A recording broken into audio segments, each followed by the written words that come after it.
জোয়ারের অপেক্ষায় এখন আর ঘন্টার পর ঘন্টা ফেরিঘাটে অপেক্ষা করতে হবে না অ্যাম্বুলেন্স, পণ্যবাহী ট্রাক ও শত শত যাত্রীকে।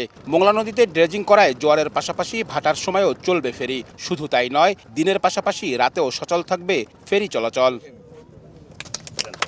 শনিবার সকালে ফেরি সংযোজন ও ২৪ ঘন্টার সার্ভিসের উদ্বোধন করেন বন, পরিবেশ ও জলবায়ু পরিবর্তন প্রতিমন্ত্রী ডক্টর শেখ ফরিদুল ইসলাম। ভবিষ্যতে এখানে একটি ঝুলন্ত সেতু নির্মাণের আশ্বাসও দেন তিনি।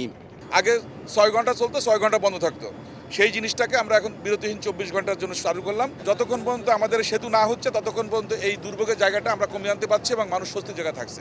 ভোগান্তি ভুলে চলে আসুন রিগালে। ওয়ারেন্টি সহ স্টাইলিশ কালেকশন নিয়ে রেডি রিগাল ফার্নিচার। স্থানীয়দের আশা, নিরবচ্ছিন্ন ফেরি চলাচলে বন্দর, ব্যবসা বাণিজ্য ও মানুষের যাতায়াতে গতি ফিরবে। তবে এই সুবিধা ধরে রাখতে নিয়মিত নদী খনন ও ফেরি সেবা অব্যাহত রাখার দাবি তাদের। ফেরি দেওয়াতে আমাদের খুব সুবিধা হয়েছে। যদি ২৪ ঘন্টা চলে তাহলে আমাদের জন্য অনেক ভালো। এই যে ফেরিটা চালুর কারণে আমরা সবাই নিরাপদে যাইতে পারতেছি, এই জন্য আমরা অনেক খুশি। ঘষিয়াখালী যে চ্যানেলটি, এটা সবসময় ড্রেজিংয়ের কার্যক্রম থাকে, আর এই ড্রেজিংয়ের কার্যক্রম থাকা সত্ত্বেও বিশেষ করে যেন আমাদের এই জোনটায় যেন সবসময় যেন এটা সচল থাকে। ফেরি চলাচলে নদীর নাব্য ধরে রাখতে প্রতি ২ মাস পর পর ড্রেজিংয়ের ঘোষণা দেয়া হয়েছে।